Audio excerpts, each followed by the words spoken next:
Hi, welcome back once again. Canadian immigration latest updates.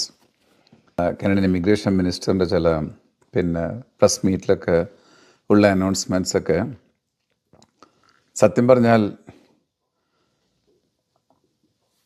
ഒരിക്കലും ഒരു full clarity അവിടെ കാണത്തില്ല. എപ്പോഴും എന്തെങ്കിലുമൊക്കെ ഒരു കൺഫ്യൂഷൻ ആൾക്കാർക്ക് ക്ലിയർ ആക്കി കൊടുക്കേണ്ട ഒരു സിറ്റുവേഷൻ എപ്പോഴും അവിടെ കാണും. അതിനിപ്പോൾ നിങ്ങൾ ഏതെങ്കിലും ഇമിഗ്രേഷൻ വെബ്സൈറ്റിൽ ചെന്നാലും ഒരു എക്സ്പ്രസ് എൻട്രി പ്രൊഫൈൽ ക്രിയേറ്റ് ചെയ്യാൻ ട്രൈ ചെയ്താലും എല്ലായിടത്തും വളരെയധികം ആൾക്കാരെ സാധാരണ ഒരു ബ്രെയിൻ വെച്ച് ചിന്തിക്കുന്നവരെ കുഴപ്പിക്കുന്ന രീതിയിലായിരിക്കും പല ചോദ്യങ്ങളും.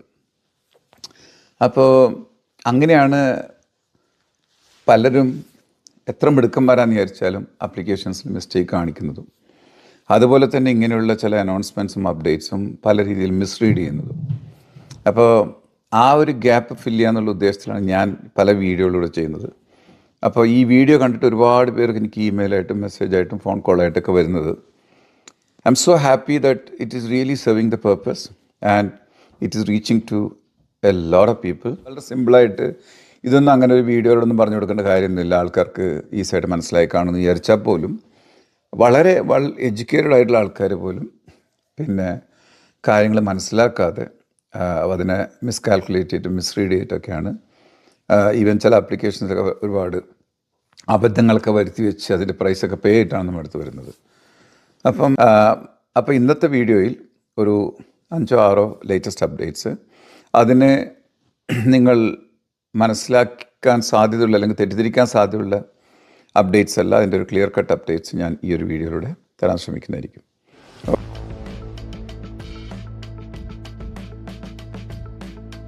ഇപ്പോൾ ഈ ഒരു കഴിഞ്ഞ ആഴ്ച ഒരു അപ്ഡേറ്റ് വന്നു. വർക്ക് പെർമിറ്റ് ഉള്ളവർക്കൊക്കെ രജിസ്ട്രേഷൻ പോസിബിളാണ്. സ്റ്റുഡൻറ്റ് വിസയിലുള്ളവർക്കൊക്കെ രജിസ്ട്രേഷൻ പോസിബിളാണ്. It was not allowed in the past. Visitor വിസയിലുള്ളവർക്ക് വിസിറ്റർ വിസയിൽ വന്നിട്ട് കാനഡയിൽ നിന്ന് തിരിച്ചു പോകാതെ 6 മാസത്തെ ഡെഡ് ലൈനിനുള്ളിൽ തിരിച്ചു പോകാതെ പിടിച്ച് നിൽക്കണമെങ്കിൽ വിസിറ്റർ റെക്കോർഡ് ചെയ്യാമെന്നുള്ളതൊക്കെ. അപ്പോൾ ഇതിൽ പലതും സത്യം പറഞ്ഞാൽ എൻ്റെ ഒരു അറിവിൽ ഓൾറെഡി എക്സിസ്റ്റിംഗ് ഉള്ളതാണ്. ഞാൻ ഒരുപാട് ഇവിടെ വർക്ക് വിസ തീരുന്നവർക്ക് തൽക്കാലം ടെമ്പററി ആയിട്ട് കണ്ടിന്യൂ ചെയ്യാൻ വേണ്ടിയിട്ട് വിസിറ്റർ റെക്കോർഡിലിട്ട് അവർ മാറ്റിയിട്ടുണ്ട്. ഇനി അവരുടെ സ്റ്റാറ്റസ് എക്സ്പയർ ആകുന്നതിന് മുന്നെയാണ് കൂടുതൽ നമ്മൾ അപ്ലൈ ചെയ്യാറ്. അത് വർക്കർ ആയിക്കോട്ടെ, സ്റ്റുഡൻ്റ് ആയിക്കോട്ടെ, വിസിറ്റർ ആയിക്കോട്ടെ. ബട്ട് ഇപ്പോൾ ഇവരുടെ ഈ അനൗൺസ്മെൻറ്റിൽ ഞാൻ മനസ്സിലാക്കുന്നത് മെയിനായിട്ട് ഇവർ ഉദ്ദേശിക്കുന്നത് പറഞ്ഞാൽ ഒരാളുടെ വർക്ക് പെർമിറ്റ് ഇനി എക്സ്പയർ ആയി പോയാലും ഇതിൽ ക്ലിയർ കട്ടായിട്ട് പറയുന്നുണ്ട്, you can change from one status to other, especially visitor record, worker to visitor record and student to visitor record. ഇത് രണ്ടും 90 ഡേയ്സിനുള്ളിൽ തന്നെ ചെയ്യുകയാണെന്നുണ്ടെങ്കിൽ, അതായത് എക്സ്പയറി ഡേറ്റ് കഴിഞ്ഞിട്ട് 90 ഡേയ്സിനുള്ളിൽ ചെയ്യുകയാണെങ്കിൽ yes, that is allowed as per the new regulations and new rules എന്നാണ് അവർ പറയുന്നത്. Okay. രണ്ടാമതിപ്പം യൂട്യൂബിൽ സോഷ്യൽ മീഡിയയിൽ ഒരുപാട് വീഡിയോസ് നിങ്ങൾക്ക് കാണാം, ഇംഗ്ലീഷിലും ഹിന്ദിയിലും, പ്രത്യേകിച്ച് മലയാളത്തിലുണ്ടോയെന്ന് അറിയില്ല. കാനഡയുടെ whole express entry system is actually getting modified or getting revised. അപ്പോൾ ഇതിന് പല രീതിയിലും നെഗറ്റീവ് തംബ്നെയിലൊക്കെ കൊടുത്തുകൊണ്ട് ഒത്തിരി വീഡിയോ നിങ്ങൾക്ക് പ്രതീക്ഷിക്കാം. But as a matter of fact ഇതുവരെയുള്ള അപ്ഡേറ്റ്സ് എന്ന് പറഞ്ഞാൽ ദ CRS പോയിൻറ്റ് സിസ്റ്റം, അതിൻ്റെ എലിമെൻറ്റ്സ്, ഇപ്പോൾ age, education, work experience, language ടെസ്റ്റിങ്ങിനൊക്കെയുള്ള കണ്ടീഷൻസ് ആണല്ലോ. അതിൽ ഒരു സാലറി ബേസ്ഡ് ആയിട്ടുള്ളൊരു പോയിൻറ്റ് സിസ്റ്റം, ഹൈ വേജിന് ഇത്ര പോയിൻ്റ് കൂടുതൽ, മീഡിയം വേജിന് ഇങ്ങനെയൊക്കെയുള്ള സിസ്റ്റത്തിലൂടെ ഇത് മാറുമെന്ന് അവർ പറയുന്നത്. And again this is all mostly applicable for people inside Canada, not outside Canada എന്നാണ് മനസ്സിലാക്കുന്നത്. ബട്ട് ഇതിൻ്റെ ഒരു ഡീറ്റെയിൽഡ് ആയിട്ടുള്ള എക്സ്പ്ലനേഷൻ ഇനിയും വരാതിരിക്കുന്നേ ഉള്ളൂ. അതുകൊണ്ട് തന്നെ അവിടെ ഇവിടെ നിന്നും പലരും വിളിച്ച് പറയുന്നൊന്നും ബ്ലൈൻഡായിട്ട് വിശ്വസിച്ച് ടെൻഷനാകേണ്ട ആവശ്യമില്ല. ഇനി ഇത് എക്സിസ്റ്റിംഗ് പ്രൊഫൈലുള്ളവർക്കൊക്കെ അപ്ലിക്കബിൾ ആണോ, ഇനിയല്ല ഫ്യൂച്ചറിൽ വരാൻ പോകുന്നവർക്ക് മാത്രമാണോ, അതൊക്കെ ഒരു ക്വസ്റ്റ്യൻ മാർക്കാണ്. അങ്ങനെയാണെന്നുണ്ടെങ്കിൽ മില്യൺ കണക്കിന് ആൾക്കാർ ഇപ്പം പ്രൊഫൈലിൽ വളരെയധികം പ്രതീക്ഷയോടെ ഇരിക്കുന്നവർക്കും ഇതൊരു ചാലഞ്ചിങ് ആയിട്ട് മാറിയേക്കാം. Third one, points for job offers. നിങ്ങൾക്കെല്ലാം അറിയാം, ഒരു ഓൾമോസ്റ്റ് ഒരു 7-8 months ആയെന്ന് തോന്നുന്നു, ഈ 50 points and 200 points for LMIA based job offers, medium wage, low wage, high wage, ഇപ്പോൾ 50 points to 200 points was a big blessing for so many people to get ITA. അപ്പോൾ അത് മാറിയിട്ട് ഇവരിത് മൊത്തം സ്റ്റോപ്പ് ചെയ്തു. അതിൻ്റെ മെയിൻ കാരണം there were a lot of fraud going on, LMA fraud, LMA sales ഒക്കെ പറഞ്ഞിട്ട്. കാരണം വരാൻ സാധ്യതയുണ്ടെന്ന് പറയുന്നു. ആണെങ്കിൽ വളരെ നല്ല ന്യൂസാണ്. ഹൈ വേജിലുള്ളവർക്കൊക്കെ ഈ പറഞ്ഞ പോലെ അല്ലെങ്കിൽ സീനിയർ ജോബിലൊക്കെ ഉള്ളവർക്ക് അത് പ്രോബബ്ലി ഈ 200 പോയിൻ്റ് കിട്ടിയിരുന്നവർക്ക് അവരുടെ കാര്യങ്ങൾ മാത്രം റീഇൻസ്റ്റേറ്റ് ചെയ്യാൻ സാധ്യതയുണ്ടെന്നാണ് ന്യൂസ്. അതും again pending for the final approval and final announcement. അടുത്തത് the fourth one, it's about the processing time. Actually, it's a good news that study permit, visitor visa ഒക്കെ പോലുള്ള കാര്യങ്ങളൊക്കെ ഒരു 3 to 4 വീക്സിലൊക്കെ ഇനി ഡിസിഷൻ വരാം, പ്രത്യേകിച്ച് ഇന്ത്യയിൽ നിന്ന് ഉള്ള ആപ്ലിക്കേഷൻസ്. കാനഡ അകത്തുള്ള വർക്ക് പെർമിറ്റ് നിങ്ങൾക്കെല്ലാം അറിയാം, it was taking almost 8 to 10 months and all like PGWPs.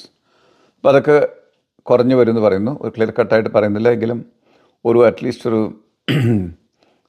1 monthൻ്റെയൊക്കെ gap reduction എന്തായാലും ഉറപ്പാണ്. അപ്പോൾ സ്വാഭാവികമായിട്ടും പ്രോസസ്സിങ് ടൈം കുറഞ്ഞു വരിക എന്ന് പറയുമ്പോഴത്തേക്കും നമുക്കൊരു ആശ്വാസമുള്ള ന്യൂസാണ്. അത് ഓരോ കൺട്രീസിലും ഇന്ന് അപ്ലൈ ചെയ്യുന്നതനുസരിച്ചിട്ടിരിക്കും. ബട്ട് എങ്കിലും ഞാൻ മെയിനായിട്ട് ഇവിടെ പറയുന്നത് തന്നെ കാനഡൻ്റെ അകത്തുനിന്നുള്ള ആപ്ലിക്കേഷനും കാനഡൻ്റെ പുറത്തുനിന്ന് ഇന്ത്യയിൽ നിന്നുള്ള ആപ്ലിക്കേഷനും. അപ്പോൾ ഇന്ത്യൻ്റെ ആപ്ലിക്കേഷനിൽ ഒരു 4 to 8 വീക്സിൽ നമുക്ക് വർക്ക് പെർമിറ്റ്, പിന്നെ സ്റ്റഡി വിസ, വിസിറ്റർ വിസ ഒക്കെ ഇനി കിട്ടും. അതുകൊണ്ട് തന്നെ ഒരുപാട് വെയിറ്റ് ചെയ്യേണ്ടി വരത്തില്ല. It use to be some time 4-5 months ഒക്കെ എടുത്ത കേസുകളൊക്കെ ഉണ്ട് ചില വർക്ക് പെർമിറ്റൊക്കെ ഇന്ത്യയിൽ നിന്ന്. പക്ഷേ അറ്റ്ലീസ്റ്റ് ആ പ്രോസസ്സിങ് ടൈമൊക്കെ വളരെ കുറഞ്ഞു വരുന്ന നല്ല ആശ്വാസ ന്യൂസാണ്. But again keep in mind the refusal rates are still much higher. അതിൽ കുറവൊന്നുമില്ല. Okay, another one update, there is nothing much to talk about. But TRPR ഏപ്രിലിൽ എന്തെങ്കിലുമൊക്കെ അനൗൺസ്മെൻറ്റ് നമ്മൾ പ്രതീക്ഷിച്ചാണ്. But unfortunately nothing is coming out of IRCC so far, and hopefully May, June മിക്കവാറും നമ്മൾക്ക് എന്തെങ്കിലുമൊക്കെ പ്രതീക്ഷിക്കാം. But as I said earlier, നിങ്ങൾക്ക് ആകെ ചെയ്യാൻ പറ്റുന്നത് നിങ്ങളുടെ എക്സ്പ്രസ് എൻട്രി പ്രൊഫൈൽ അപ്ഡേറ്റഡ് ആക്കി വയ്ക്കുക. നിങ്ങൾക്ക് എന്തൊക്കെ ഡോക്യുമെൻറ്റ്സും കാര്യങ്ങളൊക്കെ ഞാൻ മുന്നേ പറഞ്ഞ പോലെ പോലീസ് ക്ലിയറൻസ് ആയാലും മെഡിക്കലായാലും ലാംഗ്വേജ് ടെസ്റ്റ് മറ്റുള്ള കാര്യങ്ങളൊക്കെ അപ്ഡേറ്റഡ് ആക്കി വെക്കുക. Last but not the least, ഈ റെഫ്യൂജി പ്രൊട്ടക്ഷൻ അപ്ലൈ ചെയ്ത ഒരുപാട് ആൾക്കാരോട് രാജ്യം വിടാൻ ആവശ്യപ്പെട്ടിരിക്കും. ഓൾമോസ്റ്റ് ഒരു 40,000 ആൾക്കാർക്ക്. എൻ്റെ ഓഫീസിൽ തന്നെ ഫയൽ ചെയ്ത കേസുകളിൽ we have almost 32 cases where the applicants have been asked to confirm their arrival date in Canada and also the claim date in Canada. So ഞാൻ പഴയ വീഡിയോയിൽ പറഞ്ഞ പോലെ ഈ 2020 ജൂണിന് ശേഷം കാനഡയിൽ വന്നവർക്കും വന്നിട്ട് 1 year മുന്നേ 1 year പ്രൊട്ടക്ഷൻ ക്ലെയിം ചെയ്യാതിരുന്നവർക്കാണ് കൂടുതൽ ഇത് നെഗറ്റീവായിട്ട് വന്നിരിക്കുന്നത്. ബട്ട് കാനഡയിൽ നിന്ന് ഒരുപാട് പേരെയൊന്നും കാനഡക്ക് പെട്ടെന്ന് റിപ്പോർട്ട് ചെയ്യാനോ പിടിച്ചു പുറത്താക്കാനൊന്നും പറ്റത്തില്ല.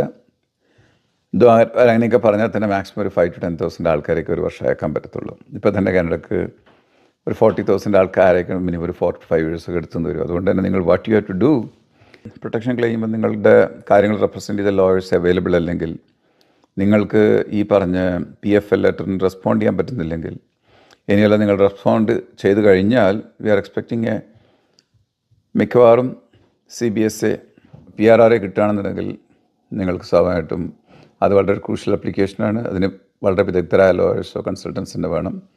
അപ്പോൾ അങ്ങനെ എന്തെങ്കിലുമൊക്കെ ഹെൽപ്പ് വേണമെന്നുണ്ടെങ്കിൽ you can reach us. Okay, അപ്പോൾ അത്രയൊക്കെ ഉള്ളൂ. Give the best fight. കാരണം എൻ്റെ ഒരു അഭിപ്രായത്തിൽ ഇവർ ഉദ്ദേശിക്കുന്ന പോലെ ആൾക്കാരെ പുറത്താക്കണം തന്നെ ഇവർക്ക് 4-5 years വേണം. അപ്പോൾ കാരണം ആവറേജ് 10,000 per year എടുത്താൽ തന്നെ already too many cases pending. അപ്പോൾ അതിൻ്റെ കൂടെ ഇപ്പോൾ ഈ PFL കൊടുത്ത 40,000 ആൾക്കാരെ കൂട്ടുമ്പോഴത്തേക്ക് it may take couple of years. അപ്പോൾ അതുകൊണ്ട് തന്നെ you give a best fight. ഈ during this fight you are still allowed to work most of the cases. അപ്പോൾ അങ്ങനെയുള്ള എന്ത് ഹെൽപ്പോ എന്തെങ്കിലുമൊക്കെ സംശയങ്ങളോ കാര്യങ്ങളൊക്കെ ഉണ്ടെങ്കിൽ നിങ്ങൾക്ക് കൺസൾട്ടേഷൻ ബുക്ക് ചെയ്യാം. Or if you want to make some comments please don't hesitate to do that. കാരണം നിങ്ങളുടെ കമൻറ്റ്സിനെ എനിക്ക് ചിലപ്പോൾ ഓൺ ദി സ്പോട്ട് തന്നെ വന്നിട്ട് റിപ്ലൈ ചെയ്യാൻ പറ്റും. അപ്പോൾ അത്രയൊക്കെ ഉള്ളൂ. Okay, so thanks for watching and by.